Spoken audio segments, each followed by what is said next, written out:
My guest this time is Lesley Smith, who is the Senior Tutor. Lesley, hello. Hello. Thank you very much for taking some time out of your extremely busy Senior Tutor schedule to talk to me. Hopefully we will be able to give the freshers a bit of an idea of what that busy workload involves. What does the Senior Tutor do, if you can express it briefly? The Senior Tutor has overall responsibility for the academic life of college, and that means having an overview of every student's course, particularly the undergraduates. So I read each of their reports from all of their tutors at the end of each term, but it also means I take an interest in my colleagues, my fellow tutors, and I see what they're doing and how they're doing the teaching and how they're doing the research. So I'm the sort of the apex of the academic life of college, and it's what we're here for. It's our core business. So I think it's a very important job.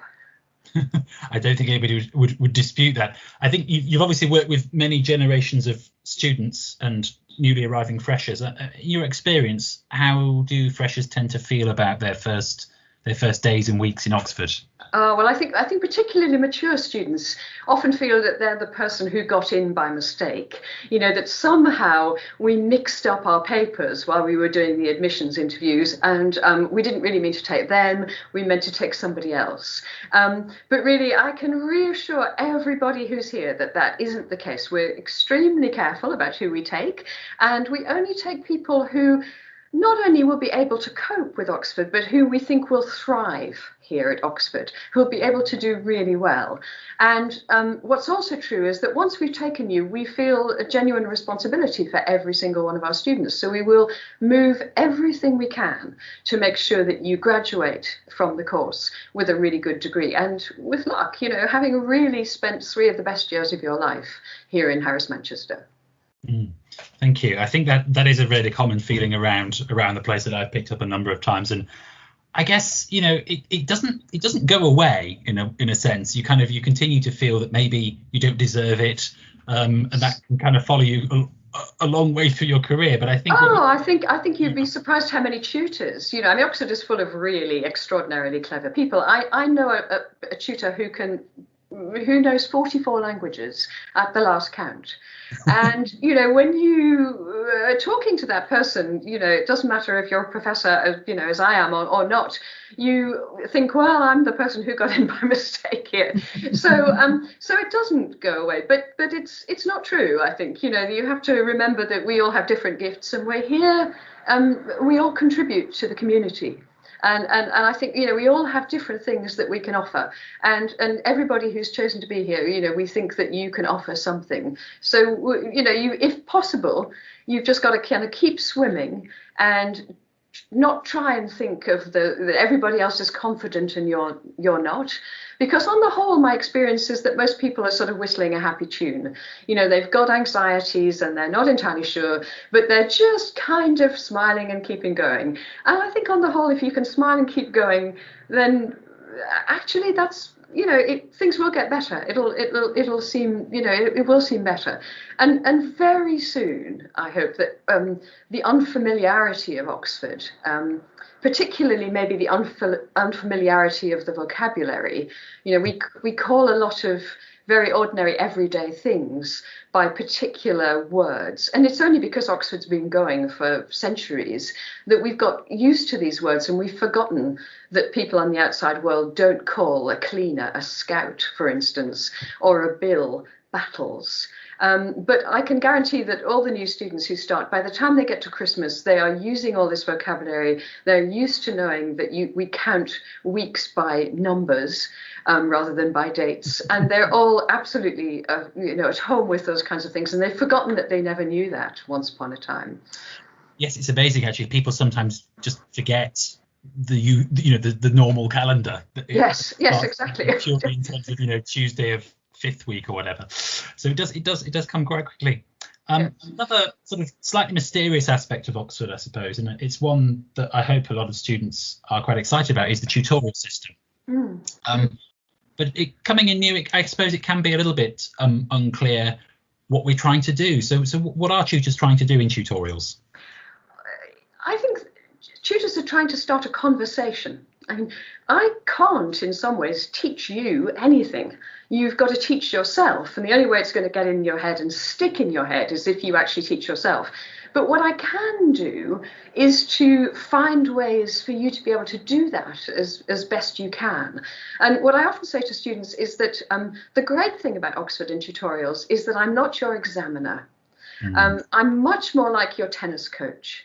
You know, I am the person sitting on the side of the court who's prepared you for that match against the examiners, but that in the end you have to go and play that game by yourself. But the great part of the fun of it, both for the tutors and I hope for the students, is that we've had this dialogue along the way. And so I can listen to what you've got to say. I can hope to sharpen it up. I can give you tips about what you should read and how you should think. But that in the end, you know, the learning, as they say, it has to be your own.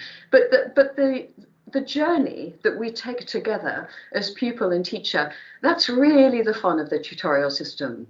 And it's a great thing about being a tutor here at Oxford, I think. Yeah, that sort of non-adversarial approach to it and sort of working together to solve a common. Absolutely. And that doesn't mean, of course, that I might not challenge what you say. You know, you say, oh, I said, well, really, what's the evidence for that? You know, but it ought to be, it's not adversarial for the sake of just being obtuse, as it were. It's because lots of politicians nowadays, and I teach politics, say I refute that, when what they really mean is I deny that. But to refute something, you've got to produce some evidence. And what I'm asking the students to do is to start to marshal their evidence. You know, I don't think that's the right answer, and this is the evidence I will produce to prove that I don't think that's the right answer. So I'm trying to get students to read very carefully and to evaluate carefully what it is they're reading, to think, does that seem reasonable to me or does that not, and why not? And then to be able to think through what their own arguments about these issues are and to be able to express them, and very often in writing, but also orally, and to do that as precisely and concisely and certainly clearly as they possibly can. And I think that learning those things, which I think most tutors would agree with, it really, in a sense, doesn't matter which subject you're doing. Those are, as we say now, transferable skills, that reading and writing, that you can take throughout life, and you can use whatever it is you're about to go and do for the rest of your life, really. I mean, this is clearly a kind of an ongoing process, and students will take a little bit of time to get used to it, and then they'll start to pick up some of the skills you're talking about.